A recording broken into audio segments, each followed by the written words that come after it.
Very good afternoon to all, brothers and sisters in the Dhamma. So today is 29 June 2025, Sunday class. So as usual, we will continue our sharing from this book, the Heart Sutra, second edition. Okay, then we will have our usual Puja chanting now. Let us compose our mind, develop the faith, Saddha, Virya, then mindfully we shall commence the Puja chanting. Namo 本师释迦牟尼佛 Namo 本师释迦牟尼佛 Namo 本师释迦牟尼佛 Namo 观世音菩萨 Namo 观世音菩萨 Namo 观世音菩萨 Namo 阿弥陀佛 Namo 阿弥陀佛 Namo 阿弥陀佛 Namo 弥勒佛 Namo 弥勒佛 Namo 弥勒佛 Namo 药师佛 Namo 药师佛 Namo 药师佛 Namo 普贤菩萨 Namo 普贤菩萨 Namo 普贤菩萨 Namo 地藏王菩萨 Namo 地藏王菩萨 Namo 地藏王菩萨 Namo 佛菩萨 Namo 佛菩萨 Namo 佛菩萨 Arahang Sama Sambuddho Bhagava Buddhang Bhagavantang Abhivademi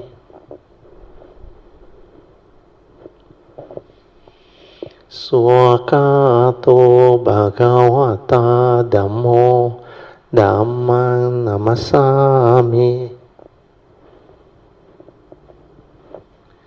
Supatipanno Bhagavato Sāvaka Sangho Sanghang Namami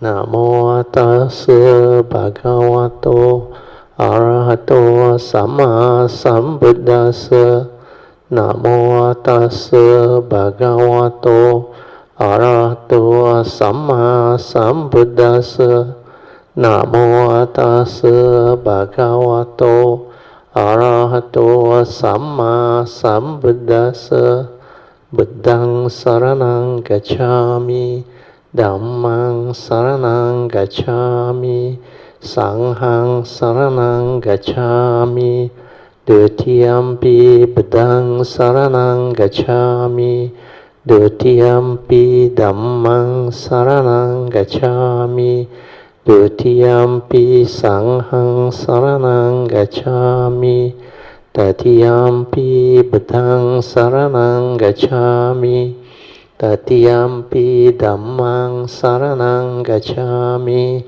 Tatiyampi Sanghang Saranang Gacchami Panatipata Veramani Sikkhapadang Samadhiyami Adinadana Veramani Sikkhapadang Samadhiyami Kamesu Miccācara Veramani Sikkhapadang Samadhiyami Musavada Veramani Sikkhapadang Samadhiyami Surameraya Majapamadatana Veramani Sikkhapadang Samadhiyami Sadhu Sadhu Sadhu.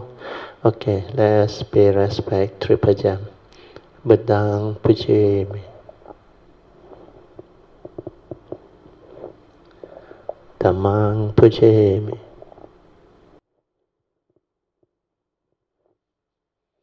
Sanghang Pujemi. Invocation to the Devas. In this universe, in their entirety, let the Devas and deities come here. Let them hear the good teachings of the King of Sages, which gives heaven and release, Nibbana. This is the time to listen to the teaching.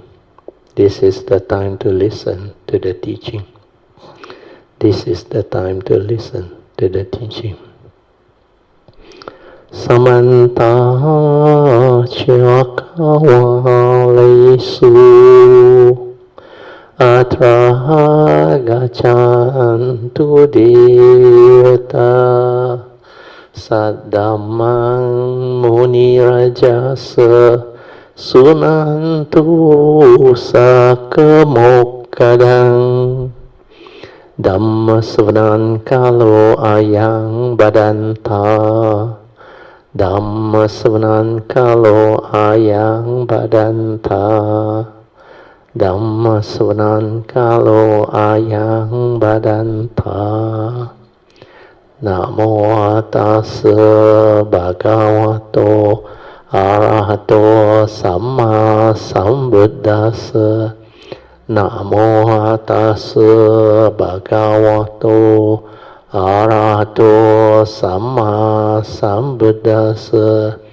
Namo Tassa Bhagavato Arahato Samma Sambuddhassa Iti peso bhagava arahang samma sambuddho Vijja charana sampanno sugato lokavido Anuttaro purisa dhamma sarti satta deva manusana Buddho Bhagavati Swakato Bhagavata Dhammo Sanditiko Akaliko Ehipaseko Opanayiko Pachatang Veditabo Vinohiti Supatipanno Bhagavato Sāvaka Sangho Ujupatipanno Bhagavato Sāvaka Sangho Yapatipanno Bhagavato Sāvaka Sangho Samicipatipanno Bhagavato Sāvaka Sangho Yadidang Chatari Purisa Yogani Atta Purisa Pugala Esa Bhagavato Sāvaka Sangho Ahuneyo Pahuneyo Dakhineyo Anjali Karaniyo Anuttarang Punyang Ketang Lokasati Sadhu Sadhu Sadhu. Okay, you all can be seated. Then we shall continue from where we stop. Heart Sutra, page 141. We go back a bit. Okay, last paragraph. Heart Sutra, page 141. This is under lesson 26, where we develop the understanding of a very important aspect of thought process and the Dhamma. So the title that we are using is understanding what is thought, what is knowledge, and what is wisdom. So basically, after developing the understanding of the mind and the Dhamma, we will come to this very important understanding. We will know clearly what is thought and how thought arises, how thought are being created via our nature through spacious awareness. Then how we actually focus, concentrate, then reduce that spacious awareness into a small space where we input the content of consciousness and trigger off the thought process. That's why Krishnamurti, through his understanding, he knows thought is limited. Limited by what we develop as the thinking within that small space. So that content of consciousness with its aggregates of mind, especially sankhara activity.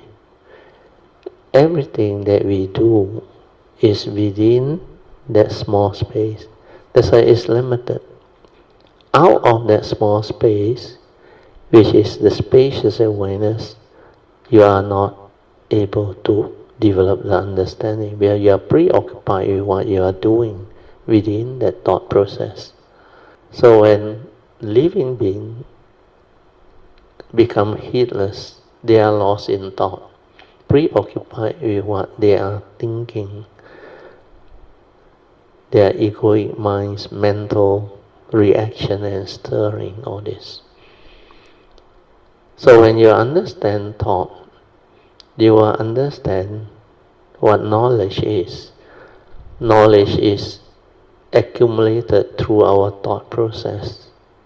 Where our thought, basically, when you have the pure awareness, you can see thought is respond to memory. From memory, thought arises. And when you see that clearly, then you know thought is accumulation of knowledge. Whatever experience in life, good and bad, that we go through our thought process, the 5 aggregates of form and mind that manifest from the 6 sense bases that make us conscious. And as a conscious being, we have a mind. Before that mind develop wisdom, it is egoic, deluded. It will create and develop that movement. That's why thought is a forerunner of all things. Thought is chief. When thought arises, all things arise. And there is what we call mental intention behind every thought we create. That's why we have moral and immoral thought processes. Kusala and akusala chitta. Yeah. And this is the basis of karmic. And how the karmic conditioning manifests from there. How it creates all the mind-right movement within existence. The silent law of karma is very powerful. It keeps on evolving. And living beings keep on transmigrating through the birth and death process to evolve through samsara. Then when it comes to wisdom, it's not a knowledge. Wisdom can only be acquired or realized through the pure awareness nature, not through the thought process. That's why all thought-based meditation, they fail to give rise to real wisdom. Maybe it make you more knowledgeable, give you more understanding in inverted comma, where that one is not wisdom. It's a form of knowledge. Then you think through knowledge, you become smart. You become like very intellectual. But that is not wisdom. So wisdom can only arise when we are with the pure awareness nature, the silent mind, our true mind, in pure awareness to observe, to see, and to insight into phenomena, to awaken to the characteristics of nature. So that was what we went through. So now we come back to page 141. So we end up knowing that thought is response to memory. then as wrong thought is always limited and egoic, it will condition our fear, worry, anxiety, sorrow, lamentation, selfishness, and emotional negativity. Then we come back to the last paragraph. Knowledge binds. This very important understanding will bring forth the Dhamma. Why is knowledge binding? When we talk about knowing, in fact, there is nothing for us to know. Your all knowing comes from memory, comes from your perceived memory based on your views, opinion, conditioning, and belief system. And this is thought-based, knowledge-based. And when you have too much knowledge, which is not wisdom, it will bind you. Your knowledge will create a lot of unnecessary duality within our thought process. That's why we will have the duality of right and wrong, good and bad, young and old. Then all the various words or terminology or ideology that divides through race, through nationality, through religious belief. And all this is basically knowledge. That's why when you are not careful, then knowledge becomes a problem. It binds you, thinking you know. That knowledge is not a wisdom. That's why that knowledge, you are not careful, it will lead to argument, misunderstanding.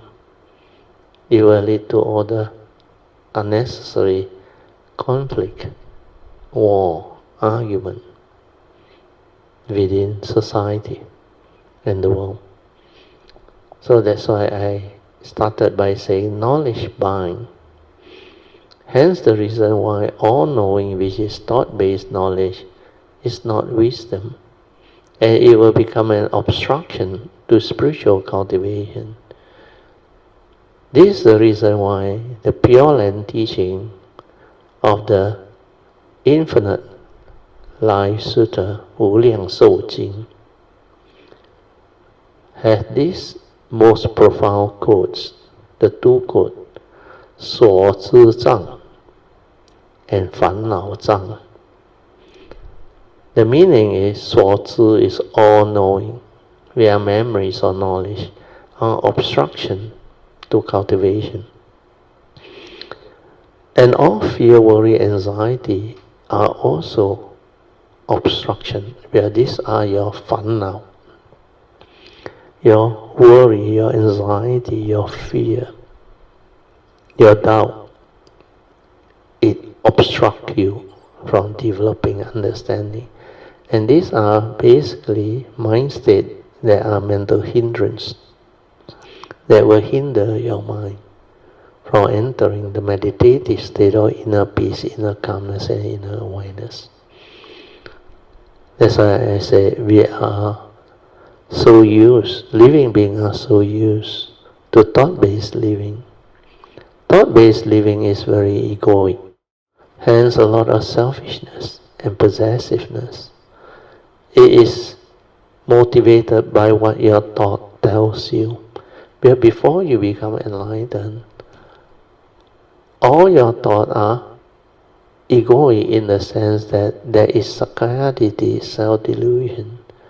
There is a belief that you exist, you are real, the five aggregates of form and mind are what you are. So because of that, this thought that arises is most of the time often egoic, unless you have broken through or penetrated sakkayaditthi. So if it's egoic because it is still with delusion, hence there is a lot of selfishness that manifests from the ego. And selfishness also includes possessiveness, trying to own things, trying to control things, trying to possess things, trying to grasp, hold, cling, and grasp onto things. So it is the thought that is egoic that manifests all this.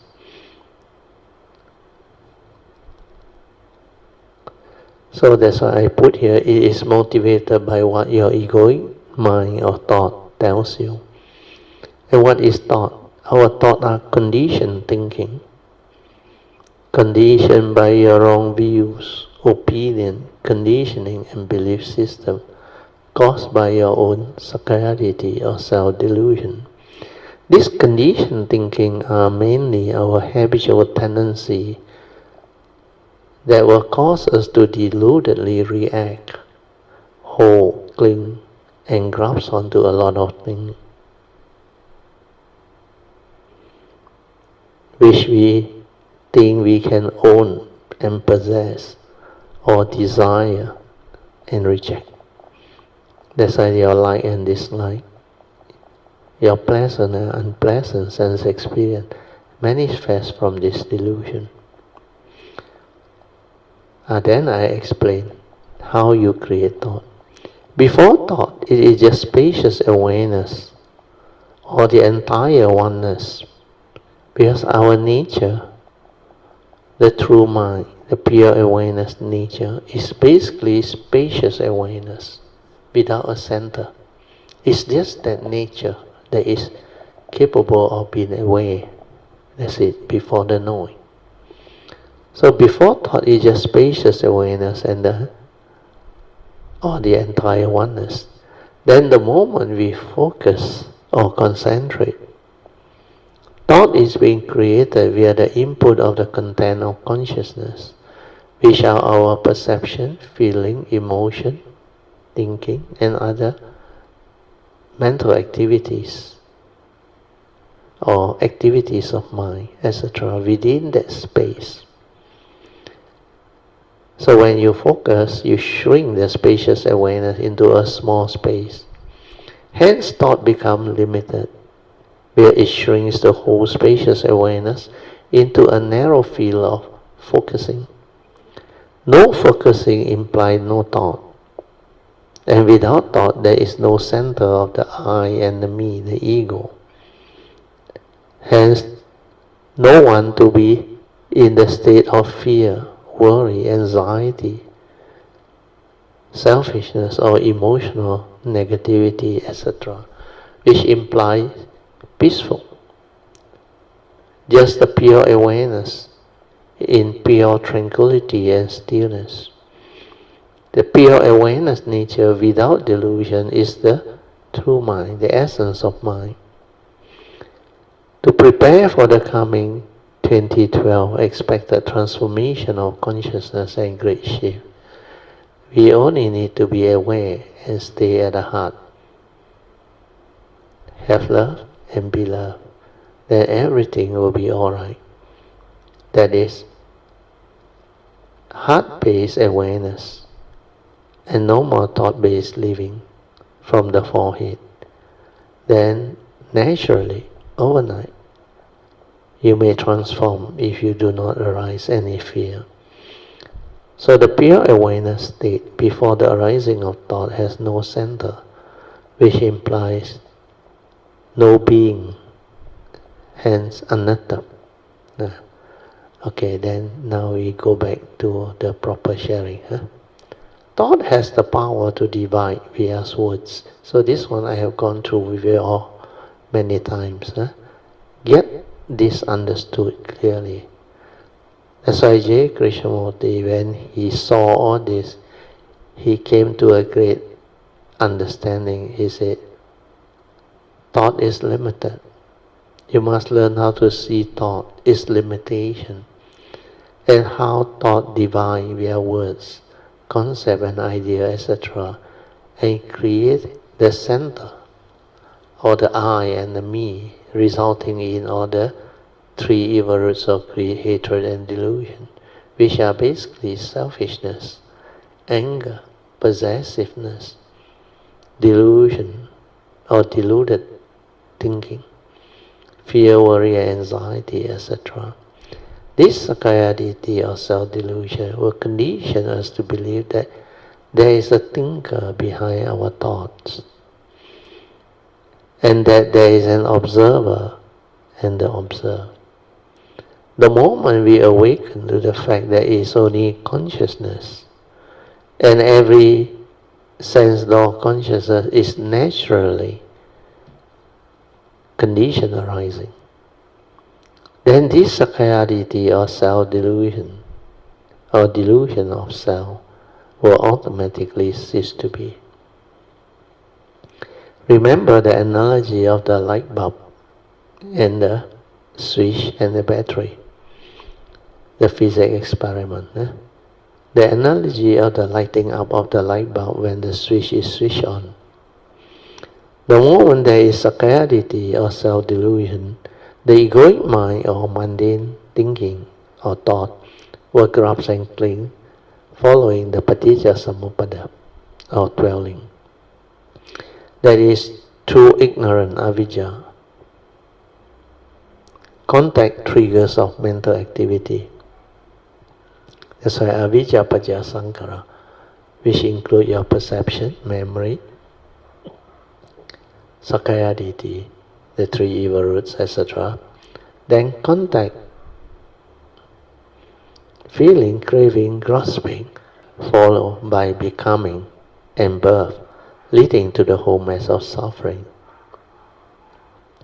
Just maintain awareness without thought, then everything will cease to be, or it will return to its original state of stillness and tranquility. Silence your mind, and you will awaken to this truth.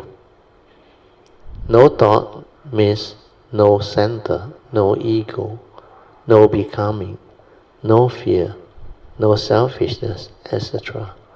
That's the reason why Huining, after he realized that his first teaching from his three hallmarks of wisdom,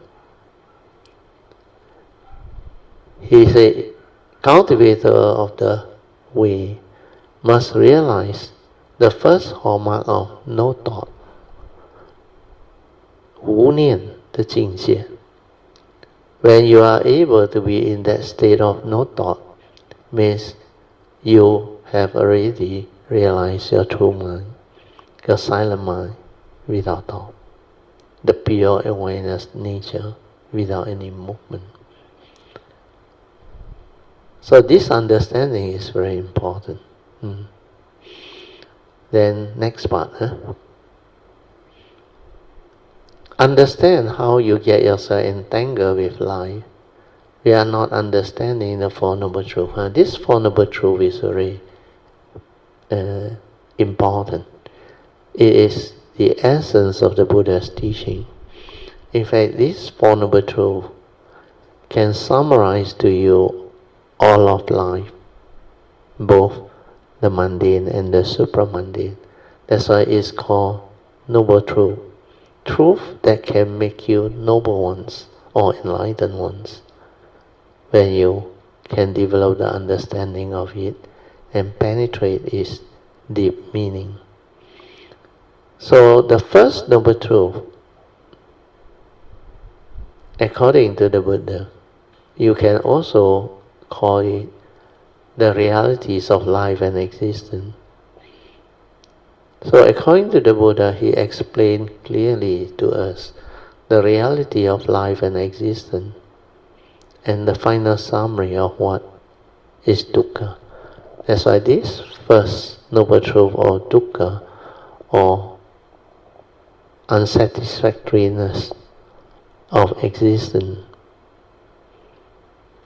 because within the conditioned world, everything is condition arising, causal phenomena. So within existence, when we go through life, we will experience all these realities of life and existence.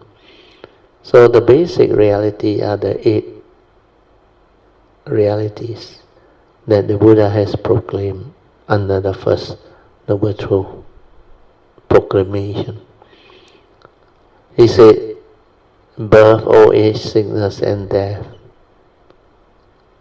were conditioned suffering when you encounter them without wisdom, when you confront these realities without wisdom. Then the fifth reality is the reality of separation. Separation from one's loved one, from your prized possession, from the things you hold on to dearly.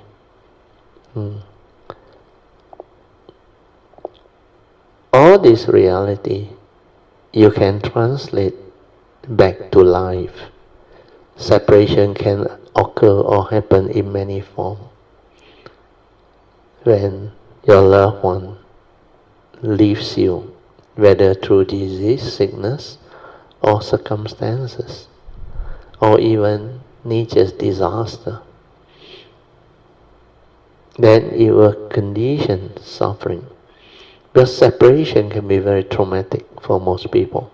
Then when you think you own your wealth, your property, your whatever prized possession, you make a wrong decision, a wrong call, or because of crisis of life, like our recent pandemic, COVID-19, then early on the tsunami, then the economic crisis, the various type of war and all these things. It can trigger causes and conditions for people to lose their loved one, their wealth, their property, their prized possession, everything. And during crisis, especially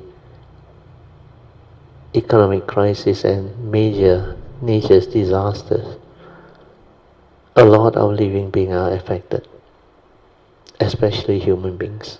And when it occurs, the Noble Truth or Dukkha manifests. Then after the fifth reality is the sixth reality, when you are with people whom you don't like. That one also not easy, that relationship failure. Then the number fifth reality also include divorce, separation, death of a loved one due to disease, nature's disaster, or even accident. So all these are the reality that can manifest. And we all know how traumatic it can be, especially when it comes to separation due to relationship failure and death of a loved one.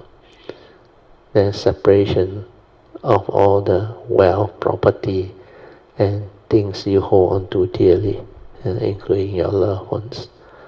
All these are very, very traumatic and real. Then the seventh reality is when you are not able to get what you want, when your expectations in life are not met, when things don't go your way, which is not nature's way, then you react to it and you trigger off the emotion, the fear, the worry, the anxiety, and the suffering. That's why this first seven, they already cover most part of our life, including our career problem, health problem, wealth problem. And nowadays, wealth can translate into financial problem. Then the basic need of life. Then as we go through old age, sickness and disease, suffering, injury, death, all this reality cover a lot of our life. And when we develop all the delusion to cling, grasp and react to all this that uncover or manifest within the reality of life and existence, then a lot of suffering can manifest. Then the eighth reality is the final summary that the Buddha explained. The Buddha said, in short, it is due to living beings, sakkayaditthi, self-delusion, that condition them to grasp at the five aggregates of form and mind, triggering of the five aggregates of grasping or the grasping aggregate. That's why in Pali it's called upadana khandas, grasping aggregate. So when you grasp at the five aggregate of form and mind, thinking that is real, is you, then you will develop suffering, conditioned by your own delusion, the ego. So this explains to us the realities of life and existence. And when you confront all these realities without wisdom, without the Dhamma understanding, you will suffer, you will be afflicted, you will become miserable. And that is the all-powerful First Noble Truth of dukkha. That's why this reality of life and existence can really be very traumatic when you don't have the understanding. Then after he explained to us the realities of life and existence and how it can condition suffering if we don't have the Dhamma understanding, then he moved on to the second Noble Truth. Under the second Noble Truth, the Buddha explained the cause of arising of suffering, which is craving, conditioned by our own sakkayaditthi, or ignorance. That's how it conditions us to grasp and cling and hold and give meaning. Then when we cannot get what we want, we suffer. We become afflicted, miserable. For everything within the conditioned world, they are conditioned Dhamma, arising and passing away following the great Pancha Niyamas, the five universal order of life and existence, which are Uttu Niyama, Bija Niyama, Kama Niyama, Chitta Niyama, and Dhamma Niyamas. So when you know the realities of life and existence that condition suffering, then you know the cause behind all this suffering. Means you start to understand the conditioned world's life. Means you start to develop the understanding of life. Then there is a possibility for us to mitigate our suffering within life. Especially after you know the cause of its arising and you already went through all this life reality. Means this Noble Truth of dukkha, the eighth condition, the eighth reality, is to be understood. You must see it, understand it. And you must also develop the clear understanding of the cause, which is sakkayaditthi, self-delusion. That's why breaking free from sakkayaditthi, that self-delusion, is very powerful. That trigger of the first stage of sainthood. To be a sotapan, you need to break that fetters. Once that fetter is broken or cut off, then you can become a sotapan. And most of the time under the teaching, it is mentioned the first three fetters, when you break them, you will become a sotapan. And that is very true. Basically, it's actually the first fetter, which is sakkayaditthi, self-delusion. When you break that, then you know the five aggregates of form and mind is not what you think. They are impermanent. They condition suffering when you want things your way, which is not in accordance with nature's condition. You will see all this very clearly. So all this will manifest as wisdom and understanding. Then after that, the Buddha continued with the third noble truth. He said, suffering need not be when you have the Dhamma understanding and wisdom. Enlightenment in the here and the now, which is Nibbana, can be realized. This one is a very powerful noble truth. It gives you the understanding that you can go beyond the conditioned world of suffering to realize the unconditioned understanding, so that you know how to live life and not be tormented or afflicted by what happened in life. So this third noble truth is very powerful. Suffering need not be. Enlightenment in the here and the now, which is Nibbana, can be realized. Yeah. Then after that, he not only stop there, he not only tell you that it can be done, he even teach you under the fourth noble truth. He said, there is this fourth noble truth. Basically, the Buddha proclaimed, there is this noble eightfold path leading to enlightenment in the here and the now, and the cessation of all suffering. He said, if you cultivate this noble eightfold path and develop the embodiment of all the path factor, then it will lead to the end of all suffering, which is enlightenment in the here and the now. So these are four very beautiful summary of life. The first two is about the conditioned world. You will understand all of life within the conditioned world. Then the third and fourth noble truth is about the unconditioned awakening and reality. That's why we call it the supramundane Dhamma, leading to enlightenment. Okay, then we move on to the next section, which is Q&A. 1.2. I actually explained the beauty of the Four Noble Truths as a summary of life, summary of all of life. So there is a question by Akayamita.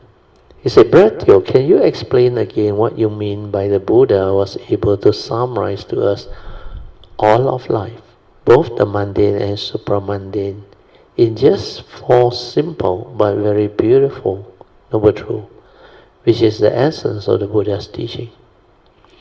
And can you also explain which part is mundane and which part is supramundane? So this question is very important. As I say, as stated above, the first noble truth of dukkha, or suffering, clearly explains all the 8 realities of life and existence that cover all aspects of our mundane living and life experiences, ranging from birth, old age, sickness and death, to separation from our loved ones and prized possession, and to be with people whom we don't like, and not able to get what one desire, or when things don't go your way, or our way, or when our expectations in life are not met. And the final summary of the first noble truth of dukkha, which was summarized as attachment to the 5 aggregates of grasping, the upadana khandhas, as the cause of suffering. The Buddha also cautioned living beings that if you do not develop the wisdom needed to free your mind before confronting this first noble truth of dukkha's life reality, then you will definitely be afflicted by it, and the suffering will be the end result. Then the Buddha proclaimed the second noble truth that explained clearly the cause behind all suffering, so that living being can develop the understanding not to be gullible anymore.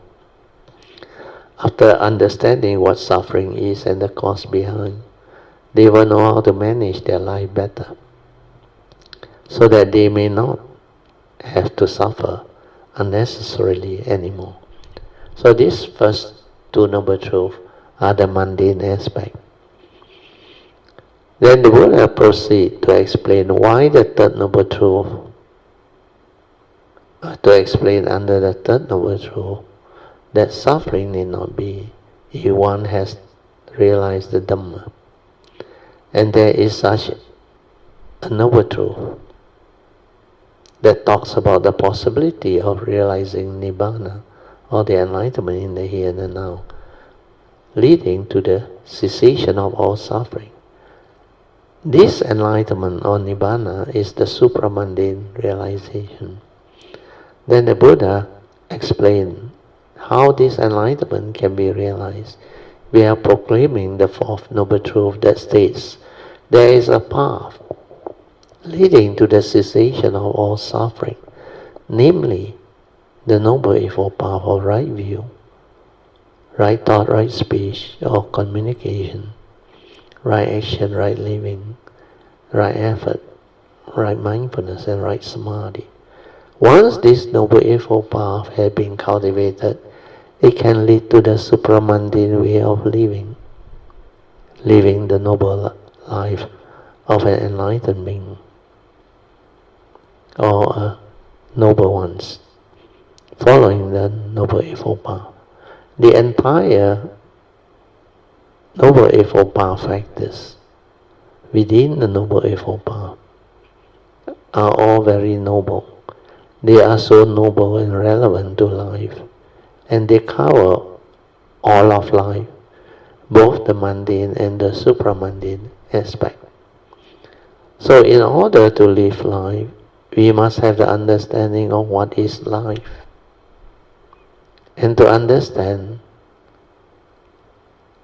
what is life, we must have the first path factors understanding, which is right view leading to right understanding. So right view or right understanding,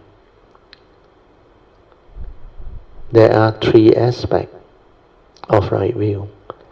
First is the right view with regards to the nature's law that governs all of life and existence, especially the three great spiritual laws of Karma Niyama, Chitta Niyama, and Dhamma Niyama. So this one, when you cultivate Noble Eightfold Path, you have to break it down. Yeah? Then you have to go into each and every one of these. Especially Karma Niyama, the law of karma. This one is very, very difficult to grasp. Karma Niyama is very complex, very difficult to penetrate. That's why the Buddha, when people ask him about karma, he said, this one is not easy to understand. It needs extensive cultivation and wisdom to develop the understanding. So this is a topic where cultivation needs to be developed through the Bodhisattva way over long period of time to develop all the wisdom needed to comprehend the law of karma. Where this Karma Niyama, universal order of karma, it summarizes all of karmic happening, and it covers all living beings, not only human beings. That's why the Buddha, under the fifth daily contemplation, he said, we are all born of our karma, heir to our karma, conditioned and supported by our karma, and we are what we are because of our karma. You can comprehend this in its essence. You will have the wisdom of the Sammasambuddha. Yeah. That's why karma niyama is very complex, very complicated, very difficult to comprehend. Yeah. But as you cultivate the Bodhisattva way, you can develop all the clear understanding. And after you have perfected all the understanding, then this law of karma can be penetrated. Yeah. Then after you penetrate the law of karma, then you can understand how living beings, they are actually born of their karma, heir to their karma, conditioned, supported by their karma, and they are what they are because of their karma. So whatever thing that manifests from life or existence, they have a lot to do with your karma. Almost 99.999% is karma related. Then after you have penetrated karma niyama, you go to the second universal order, the spiritual law of mind, chitta niyama. So under this universal law of mind, it involves cultivating the understanding of our two type of mind, the true mind and the mundane mind, or conditioned arising mind. And this one, when you cultivate it, you start to understand who you are, what you are, and how you function as a living being, how our mind operates following the paticca samuppada, the dwelling, the law of dependent origination. Then we start to understand that within the conditioned world, everything is dependent originating, condition arising, causal phenomena, no reality, empty. They come and they go. Because of causes and conditions, they arise. And because of causes and conditions, they sustain their arising. Then when causes and conditions cease to be, they cease to be. That's why everything arises from the mind. Mind make a day, where mind created the condition, the causes and conditions through mental intention, the karmic conditioning. Then all this starts to propel itself and manifest. That's why we call it the law of condition arising, causal phenomena. Then finally is the last aspect of Dhamma. So Dhamma is basically the teaching of the Buddha, or what we call truth. The essence of his teaching is the Four Noble Truth. So Dhamma is truth. So essentially, all of the essential Dhamma as taught by the Buddha, these are nature's truth. That's why he called it the universal order of Dhamma, or truth. So Dhamma niyama, you also can develop the understanding of it. Then when you penetrate this Dhamma niyama, you will know how to apply all the essential Dhamma as taught by the Buddha to develop the understanding and awakening. Okay, I read on.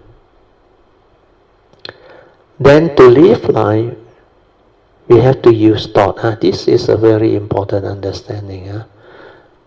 A lot of people fail to understand because ours is the existential world. Within the existential world, you need to use thought. Where thought is the basis of expression and communication within the conditioned world. That's why I put here, then to live life, we have to use thought. It doesn't mean that you can stay in that true nature, the pure awareness nature. If you stay there all the time and don't come out, then there is no life, understand? Life can only manifest when the five aggregates of form and mind manifest, when the karmic process takes its place.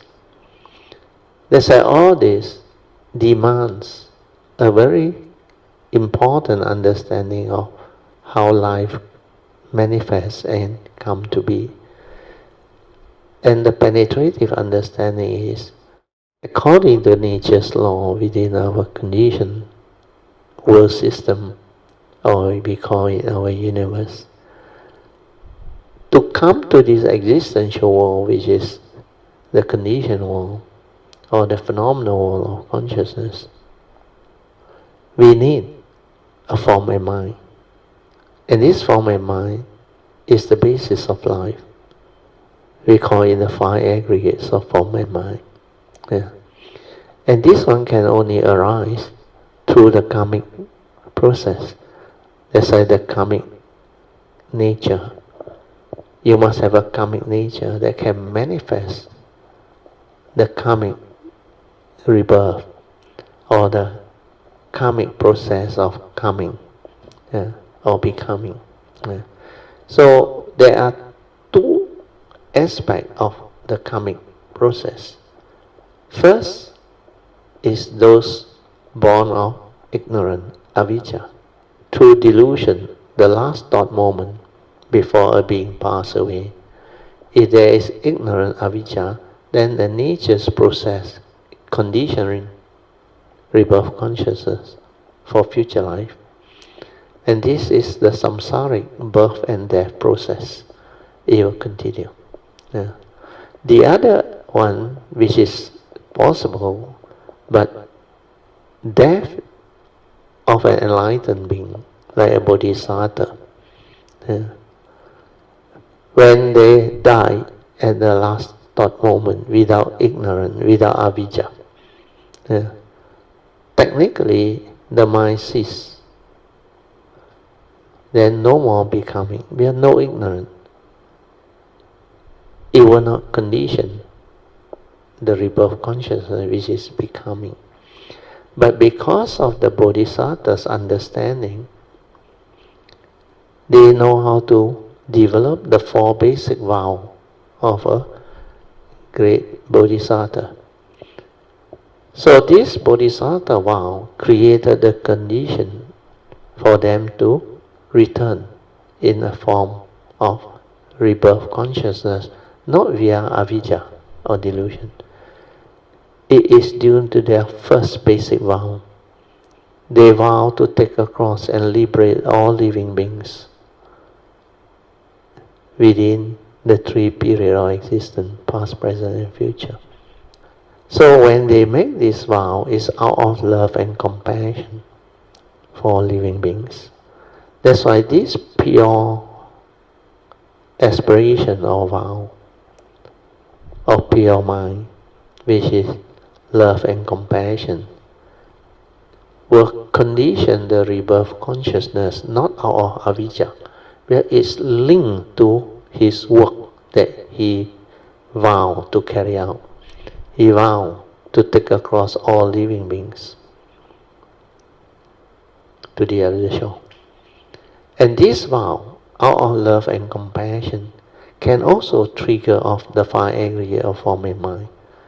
Because the karmic nature is still there, then it will manifest as a normal rebirth. The only difference is there is no avijja involved. At the moment of death, there is complete understanding and wisdom. No rebirth consciousness born or ignorant.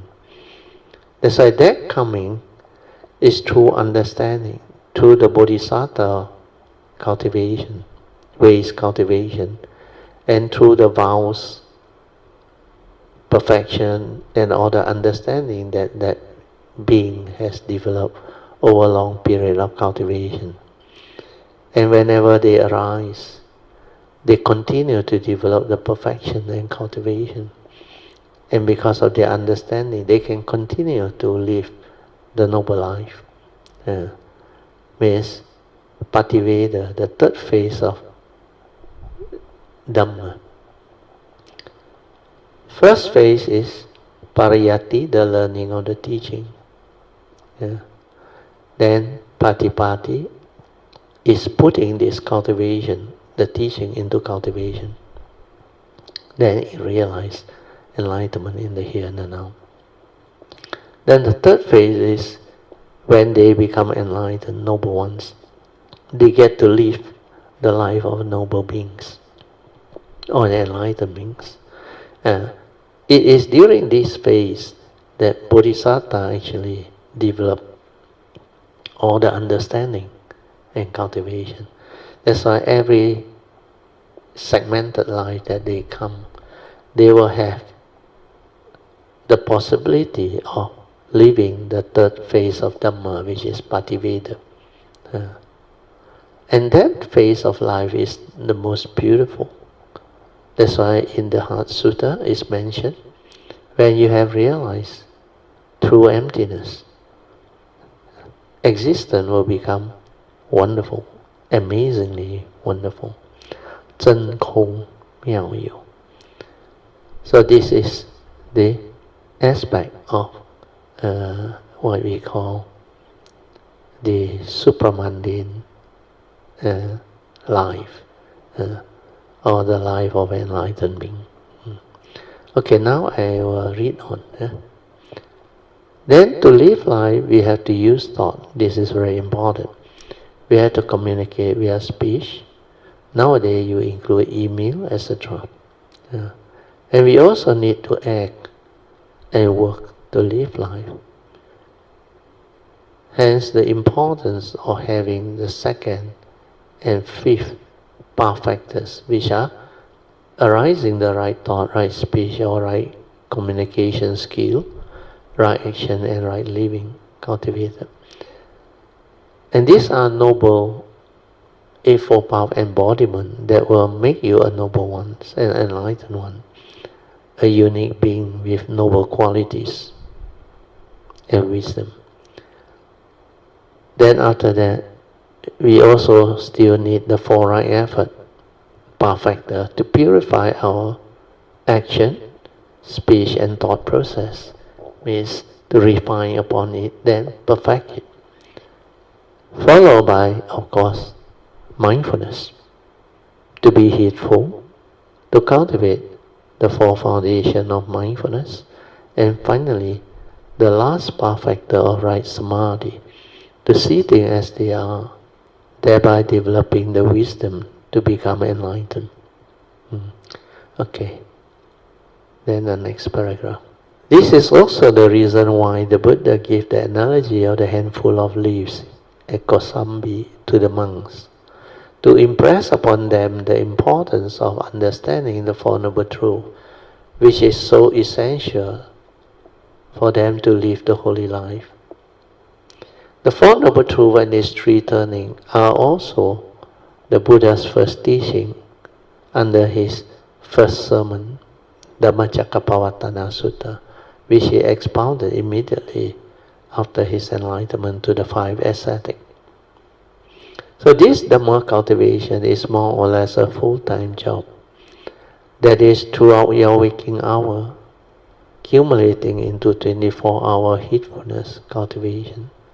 That is, we need to confine our cultivation fully on Dhamma when undergoing the training, which consists of hearing, reflection, and contemplation and inquiry into the Four Noble Truths, and the heedful direct seeing into phenomena via our daily mindfulness in life itself.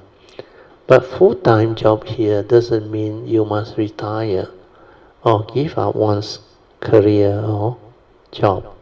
One can cultivate even in the midst of working and living life via the daily mindfulness. And this type of heedfulness training, okay, then I wrote below, I always advise devotees or Kayamita as follow. This one is good. This one is concerning life. I hope you all can understand what I mean. The first advice is, you have to work for survival, means you need the salary, the money or the income, then work. That one means you have to work. Then some people have enough money, but they don't know how to semi-retire or retire. So these are the people who need to work. They don't have to work, technically, but they need to work because they don't know how to pass their time. They have too much free time and don't know how to retire. Then go and work.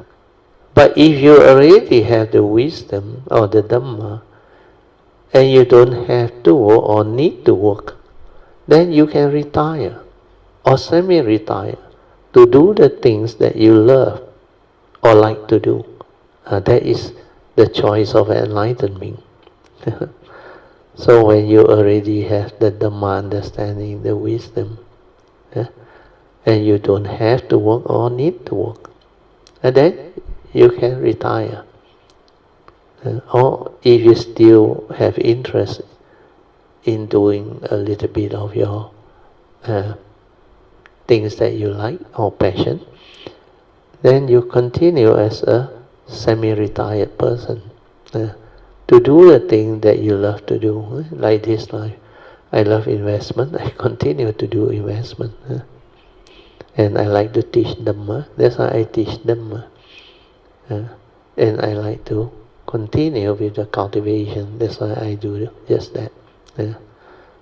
So my choice is the third one after 1989. But most people, they are within the first two. And most of them, somehow they say they have to work for survival. Then sometimes that one is not really true. Where it's an illusion. Where they keep on like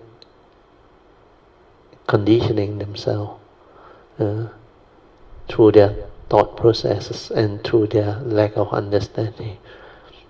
Most of them will say, I still cannot retire because I still have a lot of things to look after, to sort out and all those things. Then they worry not only about themselves, later on they even worry about their loved ones, especially their children, their welfare, their financial freedom. Then later some continue to say their grandchildren's need and all that. So how much time do you have every segment of life when you come? You wasted all your time working, then you got no time to live life. Means you work until you lose your health, you lose your ability to live life. Then for those who have already established financial freedom, no need to work, that one is easier. I think somehow you can fit into life, but you must be realistic about life. If you find that you stop working, you become like less active, leading a lethargic life, then develop some interest or passion that can actually help you to live life in a more meaningful way. Of course, there are people who used to share with me, a lot of people say, yeah, I also have that thought when I retire, I can travel, I can enjoy life. But then he say, after many rounds of this type of travel, it doesn't really serve that purpose. But towards the end, what is it? Is it also very hectic, is it? And very stressful too, is it? Every time on the move, then it's like they don't really travel because all this so-called overseas trip or traveling, they are quite hectic actually. Of course, in the name of traveling or going overseas, having this experience of good life, good food, everything. But when they don't have the Dhamma understanding and the wisdom, they are actually not happy. So because of that, they really need to find out what suits them. More important is to do some form of useful thing that can contribute towards society, towards humanity, towards the world. Of course, the best is to develop wisdom through spiritual understanding, then find your way to live the so-called spiritual life or the holy life of a wise person. Okay, we go back to the notes. I had to end already, 4:15 already. Okay, I will finish off this one. So, the last paragraph. Learn to live life and not worry about life. That one very important. Worry about life means attachment. Live every moment, every instant. For life is not what you think. It's just moment to moment. The consciousness arise and pass away. As real as it can be, it's only the present moment awareness. Moment to moment life passes by. What are you doing? And most people don't understand life. They are too busy thinking, planning and worrying about life. And this is not life. If you worry about life, that is not life. If you trigger off the fear, worry, anxiety, sorrow, lamentation, and every now and then having problem, that is not life. To live life is to have wisdom, understanding, not to be afflicted. To have the understanding of life. And when you have the understanding of life, when you know the secret of life, you will know how to live life. The life of a noble one. The Pativeda, third phase of Dhamma. Then to be heedful is to be ever mindful and constantly meditative. To realize the Dhamma as taught by the Buddha. So the most important meditation training is the cultivation of daily mindfulness. We are following this instruction. This one was given by my teacher Ajayendra. We choose aware of every action or every bodily action and movement within the present moment. Bodily and mental action and movement within the present moment. So this part, bear in mind, daily mindfulness. Okay, we stop here. Remember the four support, relax, maintain awareness. Don't try to know, don't try to do, just silence everything. And just let the body and mind flow by itself naturally. When you can be completely relaxed, without any bodily tension or stress, you feel very good. Then your mind completely relaxed and at ease, means not seeking, not trying to know, not trying to do. Your mind should be in the state of awareness, without any motive. It's like a dead person, but still aware within. Then don't allow your body and mind to create tension or stress. Just be at peace, at ease, relax, maintain awareness. Then stabilize the awareness. Then your cultivation will progress and you will become very different. Then learn to see things as they are. Learn to be within the moment. without thought. Whatever arises, away, finish. And just let things be. Silence your mind and stay. Whatever that manifests, whatever that arises, be with it. Then you realize it will dissolve. It will cease to be. Your true mind actually is without anything.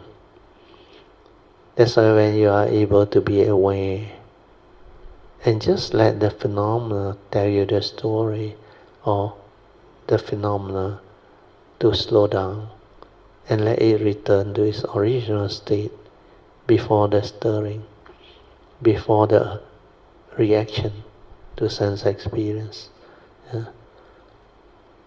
Then you will see the beauty of that nature. And that nature, once you are able to stay with it more and more, longer and longer, then it will accumulate into a stability that is very beautiful. Then your true mind can be in a state of equanimity, supported by wisdom. And it can just stay there. Whatever happens, arise, then it will cease. Then maintain the inner awareness until it's so stable. Then you can move to the fourth support, which is trust. Trust your true nature, your inner awareness nature, to develop the movement and understanding on its own. And when you can do that, you will detect the gateway to your nature. Then you will progress very fast after that. And then you continue to relax and maintain awareness. Then witness, just witness the movement. Don't interfere. Don't arise the egoic mind to do anything. Because this is meditation. This is not living life. Living life, you have to arise a thought to live life. But meditation, you don't need thought. That's why the fourth support is trust. Trust our pure awareness nature or our true mind to develop the internal transformational movement of energy and chi flow without interference from the thought process, the mundane thinking. Your memory, your views, your opinion, your conditioning, your belief system, all set aside, put it aside. When you meditate, you just meditate like you are dead. Nobody inside there. Completely silent, without thought. Okay, now I let you meditate on your own. I will set the alarm. You can slowly, mindfully come out of the meditation. Then try to maintain whatever inner peace, inner calmness, inner awareness that you have developed for as long as you can. For these are the meditative mind state that you need to develop the daily mindfulness. The stability of it so that you are always aware, heedful, mindful to live life. Okay, now we open up for second session, which is the reporting of meditation, followed by whatever question you may have. Hello? Yeah. Mrs. Teo and all Kayamitas. Yes. Okay, yes, Brother Teo. Before actually I continue, because today Brother Teo talk about the subject that actually kind of resonate with me. So Very good. Okay, I want to share something about it first, Yes. related to my experience before Very I good. continue with the Very good. Okay, last session. Okay, can? Yes, can, no problem. Okay. So this topic about thought is very interesting to me recently, Brother Teo. Can you hear me? Yeah, can. Clear. Loud and clear. Okay. No problem. Okay. If Brother you cannot hear me, you have to let me know because Sure. I No problem. okay. We can hear So you. this this subject that Brother Teo talked about today is on the page For one one four one four two. four. Yes, 144. Ah, The Brother Teo, I just read out the sentence lah. can, yeah. And to live life, we have to use thoughts. So Yeah, we have yeah. to communicate, whatever Yes. things that we need to act and work to live life lah. Yeah, Okay, yeah. I want to talk about this. You see, Mm. Brother Teo, Good. in Singapore, in Singapore, Ah, we are given some skill future fund to go mm, and learn new skill. So mm, although I'm retired, Brother Teo, haven't been working for a long time, I mm. also got money to go and learn things, Brother Teo. Yeah, yeah. So I thought I use the money lah. I use the money to go and learn Mm, something lah. So I mm. thought learning something is very fun and motivating to me lah. Yeah, yeah. So I sign up and go and learn lah. Oh, good. Not knowing what's going to happen, Brother Teo. Yeah, yeah. Very so for me, learning is good lah, because I can learn new skill and then I can make use of it lah. But the Mm. thing is finding the right so-called subject is also important lah Yeah, because yeah. I meaningful and useful for me Mm, that I mm. can cope also. I don't want Yes. to go there and then blur blur in, blur blur out. That's it. Yeah, yeah. So I went there and then the promoter told me, this is the only available course that you can choose lah. So I Oh, look at the course, radio, all is mm. about AI, radio. Oh, this should be good. AI. Ah, Yeah, it's good lah. I say, got very easy one, no. I say, very easy, basic. I want to learn about it because I also do not know about AI and I cannot go to the high level, working people use one. I want to be very basic one. So he said, yeah, yeah. this one, you can cope. So I said, okay, sign me up. So I signed up, radio. Mm, So a week ago, I attended the course, radio. yeah. So this course, of course, because you attend a class, you have to acquire knowledge, right? It's a new knowledge for me. Yeah, yeah, So yeah, I have yeah. to use my thought, my thinking, my mundane Yeah, mind yeah, all yeah. the time. So Mm. first day, I go in, but there is a 2 days course. Two Ah, days, not just one mm. hour, 2 hours. It's 2 days, 9 to 6, 9 a.m. to 6 p.m. Oh, that's quite Yeah, long, eh? Ah, yes, quite long. It yeah. is for like people working, not working also can attend they encourage you to attend Mm-hmm. Anyway, so I attend So Ah, first day I go the teacher the trainer that ah. taught us right, wow, very serious. I saw many people already in the class. Yeah. And then everybody seated, and then we are given a computer to use, Brother Teo. Oh, okay. Computer. Okay, so because AI, so you need to have computer. And the Yeah, funny thing yeah. is, okay, before I talk about that, right? So the trainer, first thing, warned us, kind of like frightened us, like in a way, like Brother Teo. He said this course is very difficult. He said, okay, very difficult. Then Mm, after that, he said there will be an assessment, at the end of the course. There will mm, be two papers, to sit. And then mm. because this course is sponsored by the government, you must Oh, pass the course. If you mm. fail the course, you have to pay back the money. Wow. Everybody feel very stressed, Yeah, right? yeah, Because yeah. they never tell us in the first place because we do not know and we also don't know about this, right? So, I said very difficult. And then if you fail, you have to pay back. I said, a lot of people also thinking, Mm, like that, why I come for this class, this course and be miserable, and to be tested, because I have no idea if it has to be tested also, right? So if mm, I fail, I have to pay. So I said, difficult. So never mind lah. Then I asked him lah. mm. What is the passing? How many people failed in the past? Then he said, why don't you ask me how many people pass? I said, can also lah, because I want to know if let's say zero people pass, or I mean not zero lah, cannot be lah, maybe Mm. 50% people pass. Then I may be one of them, correct? But not in working life for a long time. Yeah, So yeah, yeah. so I said, so he said, no, the percent of passing is 100%. Everybody so relieved in 100% pass. So I think no problem lah. We can take the test lah. Yeah, yeah. So because of that, I have full confidence that I can attend the class. I don't have to leave the class. He said, if you are not comfortable, you can leave the class. Yeah. So actually, we have 17 people.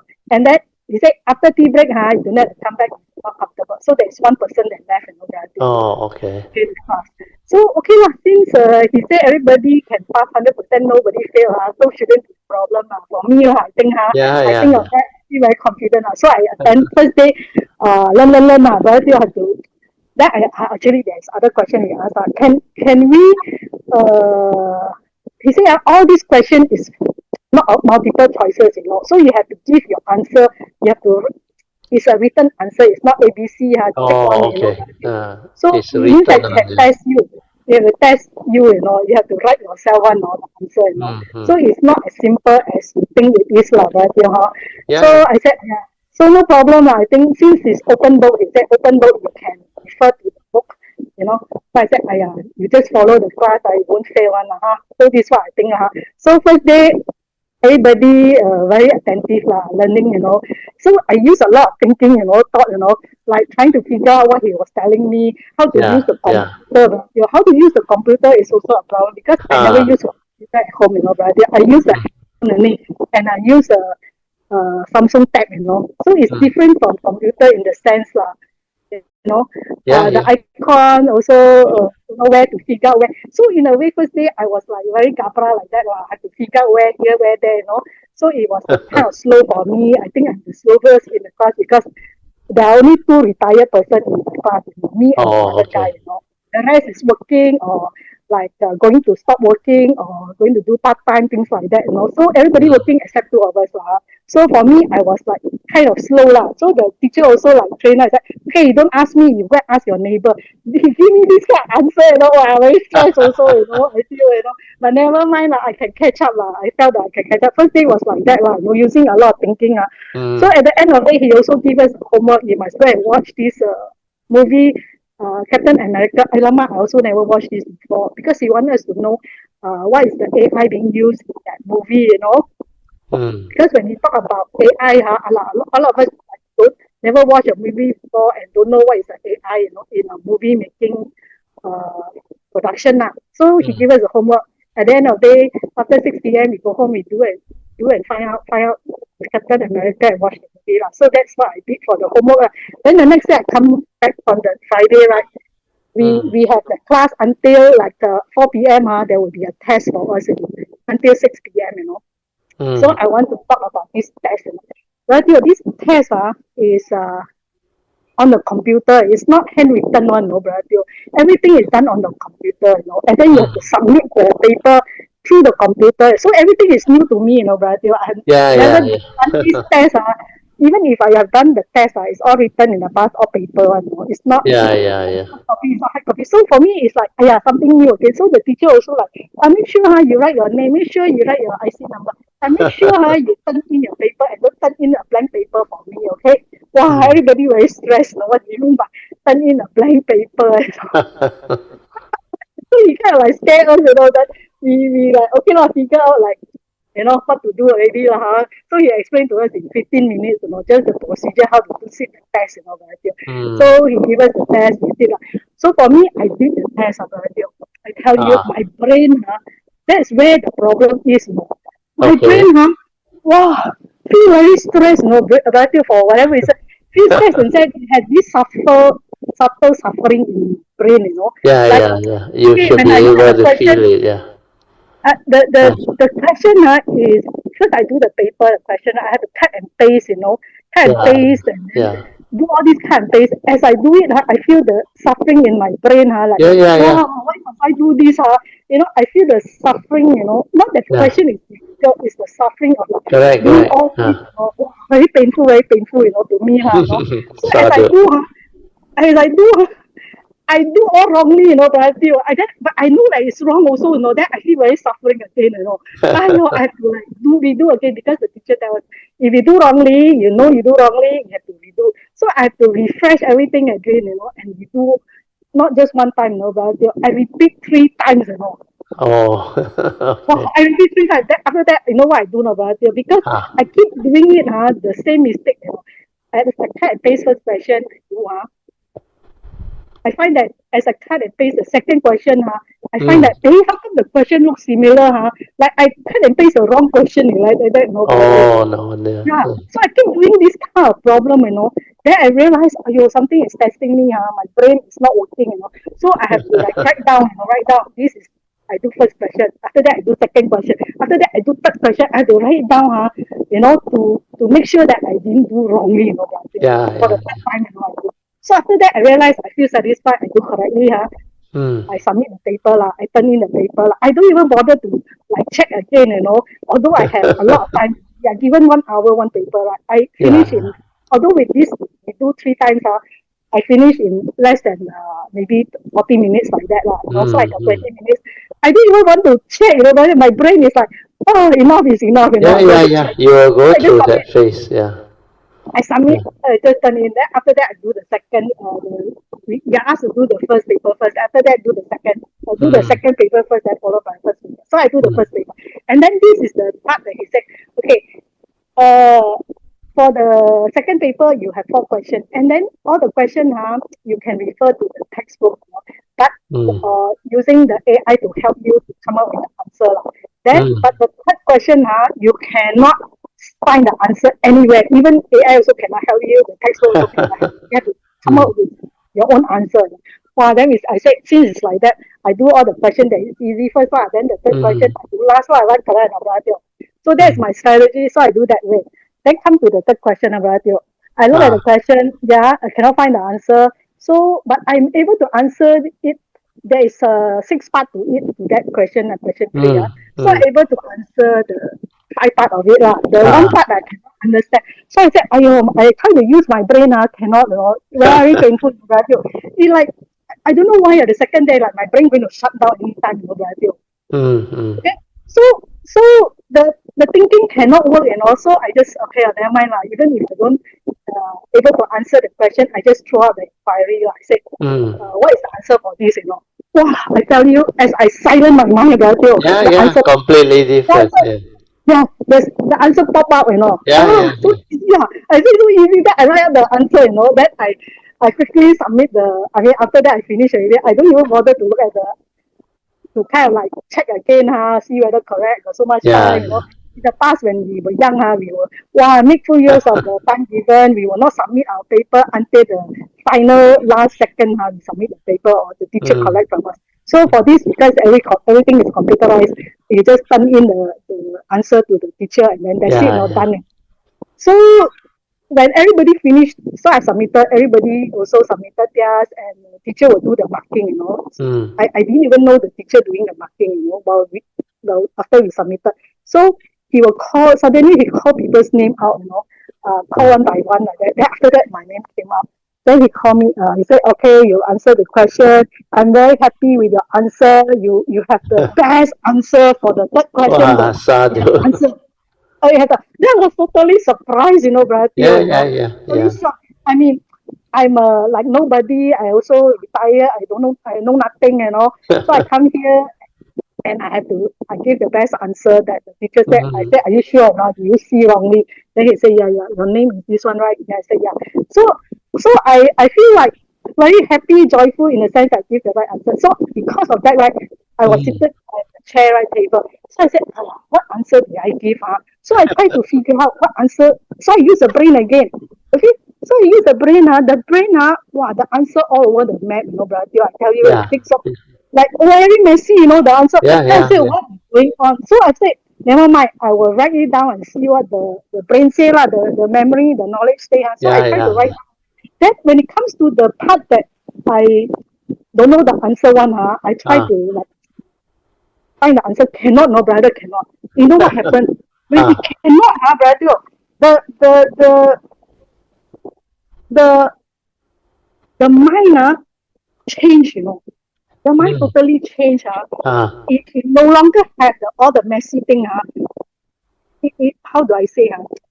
Uh, Simply put, the pure awareness, the Yeah, yeah, luminous, yeah. That one surface. Yeah. the luminous mind, Yeah, surface. shine forth. Yeah. So it's just the luminous mind, appear, brother. Mm. Mm. So then I said, oh, so I see this, I see this, nothing else except this. Sadhu. Okay, while I was seated down, and then it's just there until I'm comfortable to come out again, brother. Sadhu. So I come out again, so the teacher was calling names again, second round, to certify our attendance, like you have attended the Mm, class, mm, you have mm, passed the exam, and then after that, dismiss all of us. Lah. You get what I mean? So from Yes, yes. this episode I experienced, brother, I find that uh, I had difficulty, I had difficulty like doing exam, using the thought, Yeah, to, yeah, to, yeah. Because to like, that will be the phase that for your case to go through, because different people at different stages, they won't go through this one unless they have actually located the gateway. Then the practice and cultivation have gone on for some time. Then they will go through the phase where the brain become different. The brain is not like normal people because we have the awareness. When you have the awareness, you are sensitive. Then during that time, the brain activity, which is based on memory and knowledge and all those movements, means you have to use that thought process. It's just like when I decide to come out and test myself after 1989, then I joined the private sector. Then I was in a way quite similar to what you went through, because outside when you work for the private sector, which was a consultant at that time, their work procedure, their schedule, their scope of work and all things completely different from what I did in my previous job. My previous job all quite straightforward on, quite easy. But that one I joined because we have projects which are quite big, actually involving major client and quite a sizable project. Then sometimes it's also regarding privatization or other thing. So that time when I came out, my Monday mind hasn't collapsed, but I was in the phase very sensitive, the mind very sensitive. So I can't read, no. When I read, like what happened to your case, because when I try to remember things, I try to use the thought and do all the things. The fine suffering, I really felt, Then inside, my nature tell me, you want to suffer, you go and use your thought, you go and use your mundane mind, and try to be active with it. Then I realize there is a phase I have to slow things down because it's no longer functioning the way it used to be. I remember that time my whole brain is like going through the transformation before the mundane mind collapse. There is like lock inside there. Lock means the movement inside when I want to know or develop the thinking and whatever knowledge, then I realize the Sankara movement, every moment of consciousness, the stress, the very fine suffering is there. Then every moment of even to know something, to perceive something, that fine suffering is there. Then every moment of arising of consciousness to create the movement of Sankhara activity, the fine suffering is very severe until the mind inside the nature tell me, you want to suffer, you go and think, you go and do all this. So I slow down and I just relax, silent. Then I came out with the understanding that I had to write it down so that I don't have to remember. That one helped. So I started write down the facts, the important thing. So every time I do that, I relieve the brain and the memory. Then what happened was, when I don't have to remember anything, I realized the brain and the awareness, they actually become like very uh, like very interactive, no? Means no longer like earlier on, no? So what happened was I start to develop all this understanding. Then finally, the inner nature came out with the answer. Think also like that. Don't think also like that. Because it's only sankhara, meant for living, meant for developing the what they call life activity and movement. And then I no longer like uh, force myself to use the thought process and the brain activity like before already. So I just shut off the file, shut off the book, then I silent. Then I go to my nature, then let everything settle down back. Then I realize I can return to that pure awareness state very fast, the silent mind, completely without thought. Then from there, I started to like plan my activity so that when I go for meeting, I have the important point. So it's actually summarized into a short note like that, like I think 6 or 7 lines only. I wrote it on a piece of paper, then I put that paper in the file, then I brought along. The rest all I don't have time to read, because that time if I read, my brain cannot. My brain that time was going through that transformation.